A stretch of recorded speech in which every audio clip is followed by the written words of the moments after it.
அன்விக்கு தெரியாமல் கீரை குப்பை பார்க்கலான்னு நான் நைஸாக போனேன். ஆனால் அவள் எப்படியோ என்ன கரெக்டாக கண்டுபிடிச்சி வந்துட்டா.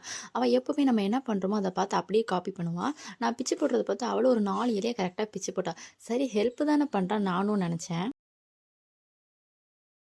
இன்னைக்கு என்னெல்லாம் பண்ண போறாரோ. 4 இலையை பார்த்தா நான் ஆல்ரெடி பார்த்து வச்சிருந்த 40 இலையை தூக்கி அலைக்கா கீழே போட்டா.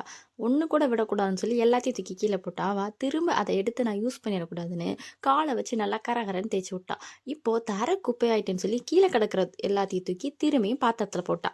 பேசிகிட்டு இருக்கும்போது இடையில நம்ம ஏதோ வேலை பார்த்துட்டோன்னு அவளுக்கு தோணியிருக்கும் போல் திரும்பியும் பாத்திரத்தில் இருக்கிற எல்லாத்தையும் தூக்கி கீழே போட்டா. அவாட்ட இருந்து காப்பாற்றி கொஞ்சம் கீரையை நான் வந்து தனியாக வச்சுருந்தேன். அதை எப்படியோ கண்டுபிடிச்சி வந்து அவள் தட்டோட தூக்கி கவுத்த பார்த்தா. கையும் கழுவா நான் பிடிச்சதுனால தட்டை விட்டுட்டு கீரையை மட்டும் தூக்கி வெளியே போட்டான். திரும்ப எடுத்து எல்லாத்தையும் உள்ளே போட்டுட்டு இருந்தா. அதுவும் ப்ராப்பராக அரேஞ்ச் பண்ணிட்டு இருந்தா.